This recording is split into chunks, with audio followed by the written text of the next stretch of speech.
Bonjour, je m'appelle Christelle Gimaret et je suis une ancienne prof de maths qui a décidé de tout plaquer pour créer sa boîte. Voilà, donc on est en 2005 et je crée EcoClean, qui est la première entreprise de nettoyage écologique, parce qu'en 2005, écologie et RSE n'étaient pas forcément, ne faisaient pas forcément encore bon ménage.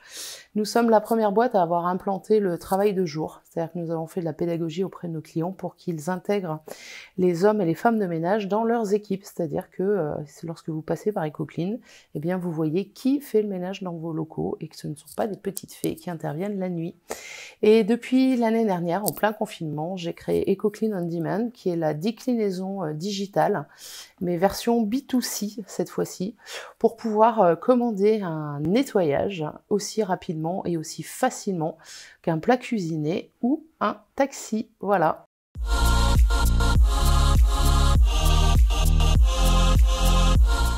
Alors, si je suis élue, en fait, j'aimerais pouvoir intégrer la task force de la cohésion sociale, parce que donc EcoClean On Demand, c'est la première plateforme géolocalisée et impact qui permet de commander, grâce à une application mobile, une prestation de nettoyage écologique en temps réel à destination des particuliers. Sauf qu'il y a un petit bémol, c'est que actuellement, les travailleurs doivent avoir soit le statut de travailleur indépendant, soit le statut de salarié. Sauf que nous avons des salariés qui veulent la protection du salariat, puisqu'en France, malheureusement, il n'y a que le salariat CDI qui fait foi, ne serait-ce que pour accéder au crédit ou au logement. Or, nous aimerions passer du travailleur de statut indépendant à statut de travailleur autonome, qu'il soit effectivement indépendant, c'est-à-dire sur le fait d'émettre des factures et de choisir son temps de travail, mais aussi le statut salarié qui permettrait de travailler à la demande, c'est-à-dire que si par exemple mon enfant est malade, je ne peux pas aller travailler aujourd'hui, et bien plutôt que de dire à mon employeur et d'avoir 1000 excuses, nous aimerions que le salarié ait les mêmes droits que le travailleur indépendant et inversement. C'est-à-dire qu'il faudrait que le travailleur indépendant ait accès aussi à une reconnaissance sociale et surtout de protection vis-à-vis du chômage. Voilà, c'est un statut un peu hybride que nous aimerions mettre en place et que nous n'avons pas réussi actuellement parce que lorsque nous avons rencontré les ministères du Travail ou de l'Économie, les deux nous ont dit il faut que le salarié choisisse soit un statut de salarié, soit un statut de travailleur indépendant.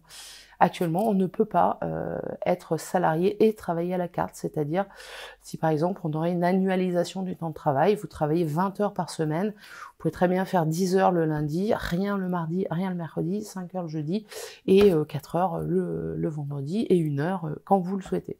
Bah, ça actuellement c'est pas possible. Donc voilà ce que je voudrais défendre.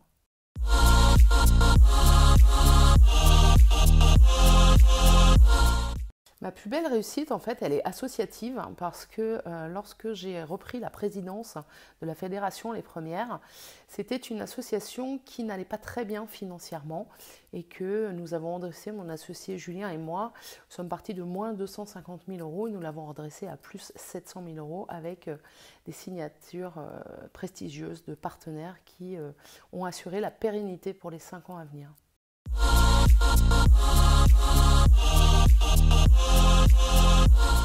L'échec dont j'ai le plus appris, eh bien, c'est que c'est une mauvaise idée d'épouser le meilleur ami de son associé, parce qu'en fait, c'est la merde. Voilà, ce qui fait qu'il y a eu séparation avec l'associé, et du coup, ça a pu mettre en péril la société qui s'appelait Artupox à l'époque, que nous avons été obligés de mettre en liquidation judiciaire pour pouvoir remettre tout ça à plat et repartir sur de bonnes bases. Voilà.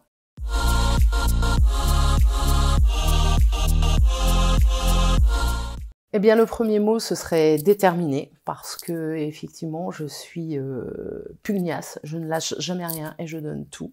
Le deuxième, c'est expérimenter, parce que toutes mes présences en board sont au sein d'associations. Et le troisième, c'est entourer, très bien entouré, puisque j'ai un réseau dans lequel je suis assez connue et reconnue et auquel je pourrais faire participer France Digital. Définitivement nomade, surtout après le confinement. Non, c'est plus pratique pour passer d'un pays à l'autre, puisque je passe du Canada à la France à la Suède au Danemark. RGPD, car pour une fois, l'Europe est en avance sur les États-Unis. La confiance des citoyens et des consommateurs est le meilleur gage pour construire des aventures durables et responsables. Vive la France! J'aime bien la philosophie du bootstrapping, faire le maximum avec le minimum. En fait, les Japonais ont inventé ça, mais Ecoclean se l'est très bien approprié.